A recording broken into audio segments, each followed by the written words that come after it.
अगर आप हमारी वीडियोस को एंजॉय कर रहे हैं तो हमारा चैनल को सब्सक्राइब करना ना भूलें।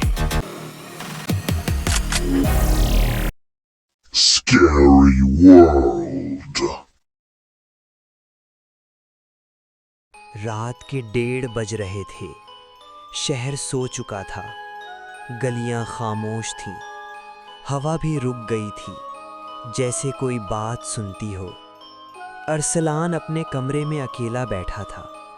मेज़ पर चाय का कप ठंडा हो चुका था। किताब खुली थी मगर नज़रें सफ़े पर नहीं थीं। बस वो छत को देख रहा था, उस खला को जो आज किसी वजह से भारी लग रही थी। तभी मोबाइल की स्क्रीन जली। एक व्हाट्सएप वॉइस नोट। नंबर अनजान था। रात के इस पहर। उसने चंद लम्हे सोचा, फिर प्ले कर दिया। पहले चंद सेकंड सिर्फ खामोशी थी। वो खामोशी जो कानों में भर जाती है, जिसमें सांस लेना भी तेज लगता है। फिर एक आवाज़, बहुत आहिस्ता, जैसे कोई सांस रोककर बोल रहा हो, तुम सुन रहे हो?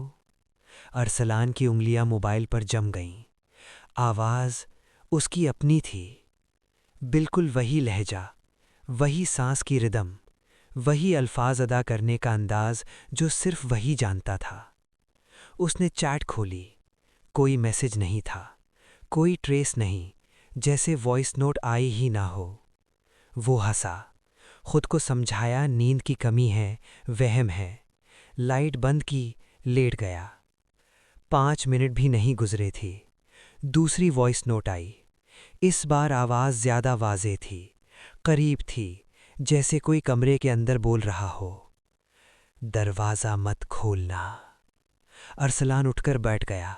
दिल की धड़कन तेज़ हो गई। कमरे का सुकूत अब खौफनाक लगने लगा था। हर साया अपनी जगह बदलता लगा। तभी ठक ठक ठक, कोई दरवाजे पर था। अरसलान उठा। कदम आहिस्ता थे मगर चल रहे थे, जैसे जिस्म खुद भी नहीं जानता था कि वो क्यों आगे बढ़ रहा है। उसने पीप होल से देखा। बाहर वो खुद खड़ा था। वही नीली कमीज जो उसने आज पहनी थी, वही बाल जो उसने सुबह बनाए थे, वही चेहरा जो वो हर रोज़ आईने में देखता था। मगर आंखें खाली थीं, बिल्कुल खाली, जैसे अंदर कुछ हो ही नहीं। और वो देख रहा था सीधा अरसलान की आंखों ने, पीप होल के आर पार। तीसरी वॉइस नोट आई, मैं बाहर हूँ, मुझे अंदर आने दो। ठक ठक ठक ठक ठक ठक, दस्तक तेज होती गई। दरवाज़ा हिलने लगा। अरसलान पीछे हटका रहा, पीछे और पीछे। पीठ दीवार से लग गई। फिर सब कुछ खामोश हो गया। दस्तक रुक गई।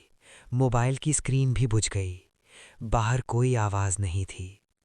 अरसलान वहीं बैठा रहा, दीवार से टेक लगाए। घंटों। अगली सुबह पड़ोसियों ने घंटी बजाई, कोई जवाब नहीं। फिर दरवाज़ा खटखटाया, फिर भी खामोशी। आखिर दरवाज़ा खुला। अंदर से बंद नहीं था। कमरा खाली था। बिस्तर पर सिलवटें थीं। चाय का ठंडा कप मेज़ पर पड़ा था। किताब खुली पड़ी थी, मगर अरसलान नहीं था। सिर्फ मोबाइल फर्श पर पड़ा था।